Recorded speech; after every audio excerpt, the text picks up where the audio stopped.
everyone, and welcome to the With Sarah White office / kitchen. This is where the magic happens.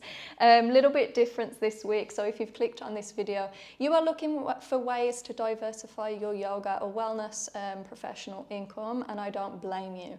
When we are kind of working with people, we know that sometimes this job can be tough. It can't always be relied on, and people change their minds like the wind, right?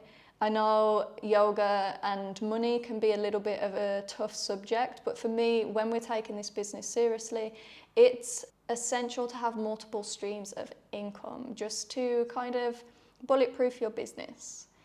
So we're going to go through, I know I've put 10, but I think there's about 13 ideas on how you can make more money in your yoga profession. And if any of you watching this do want help in taking your yoga business to the next level, me and Lucy are doing our YOGIPRENEUR course, which starts at the end of this week. If you have missed the enrollment, just join our newsletter on the page below to be updated for when the next set of dates are going to go on. So let's get to it. Okay, so first things first, when we're looking at diversifying our income, it's important to just take a minute and take stock of all your strengths that you bring kind of to your profession and practice. A lot of us come to yoga a little bit later in life. A lot of us make the switch from maybe a corporate career into the yoga world. So before you start thinking about what you can deliver, what else you can put into your kind of deliverables, start to think about where your strengths lie, because wherever your strengths are is where you can start making courses and products around that. So first of all, let's look about how we can diversify by teaching students. So teaching students, obviously it's the obvious one, but how can we gain more income from that? Workshops, number one, whatever you're strongest on within your yoga practice, whatever knowledge, it might be yoga philosophy, it might be sequencing, it might be anatomy. Whatever knowledge you have, how can you make that into workshops or even masterclasses? Great thing about workshops and masterclasses is you can charge a little bit more than your regular kind of group class, right? What would be a bonus as well if you've got a space that you can use for a very little kind of fee, and that means that you're taking home pretty much all of the money. The second way to do it is semi-private group program. So this meaning the people who don't quite want to charge that premium of getting your private one-on-one services, you can do small group private programs of around 4 or 5 people where they're still getting one-on-one time. Good for you because you've got 4 people in one group. Again, they're all paying a premium charge to you, but also good for them because it's not as expensive as, say, a private would be. And the last one, obviously, is working in retreats. Retreats, if you have a background in events, go for it. I kind of shy away from these. They do take a lot of work, but it does pay off in the end. Okay, so the next topic we're going to hit on is teaching teachers. So if you've been in this profession for quite a long time, or maybe not a long time, but your background has kind of the knowledge that teachers need, then why not focus on those? So again, we can go into workshops, whether it be about yoga adjustments or the business of yoga. We can go into mentorship. So when people are getting a one-on-one kind of feedback, it's the newly qualified teachers who are trying to make it within this career that need the most help. So why not offer mentorship towards those? And then of course the big one, which I'm sure you've probably already thought, is teacher training courses.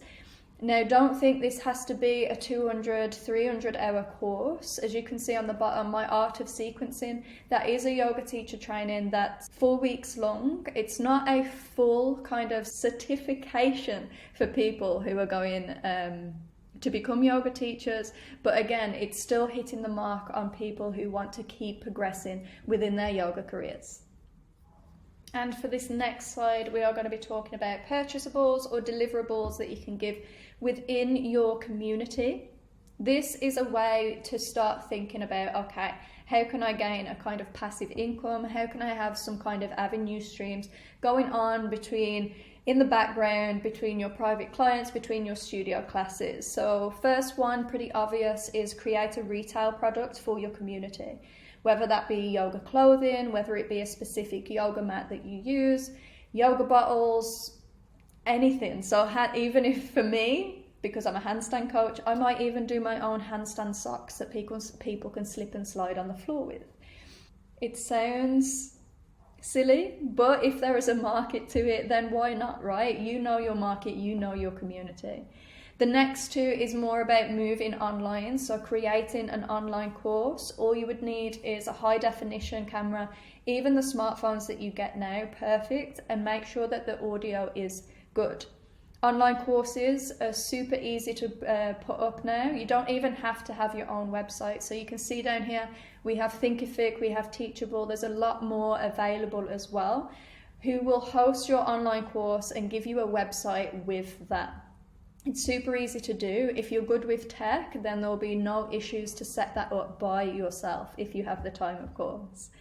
And then, of course, write an ebook that you can sell within your website or on your platforms.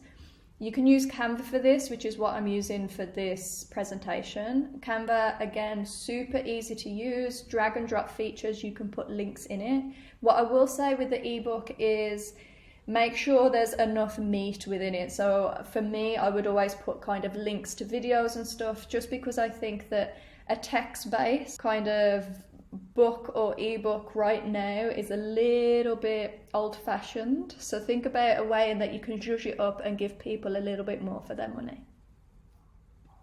And finally, our last slide is go corporate. So if you are missing the corporate world, there's ways to get back into it as a yoga teacher. So first of all, offering corporate sessions. What's great about corporate is they're already bringing kind of the audience to you, and they fit the bill at the end. Corporate sessions generally charge more just because of the amount of people and the service and the wellness that you're giving towards their staff. That being said, if you have the brain time, if you have the idea of, do you know what, I can create a full corporate wellness program, then even better.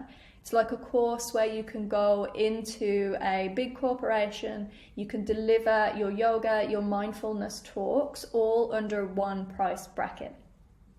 That being said, if you do feel like you want to kind of still work for other people and get your way into the corporate ladder, you can think about doing IT and digital marketing for studios. I know that they're very keen to have people who understand the profession working for them. And lastly, thinking about studio management. This is a good one, particularly if you're thinking about opening your studio in the future. Obviously, you'll get a kind of base rate, a salary from that, which is a little bit more secure. And then you'll also get the knowledge of the inner workings of the studios. And that is it for today. My top tips on how to diversify your income.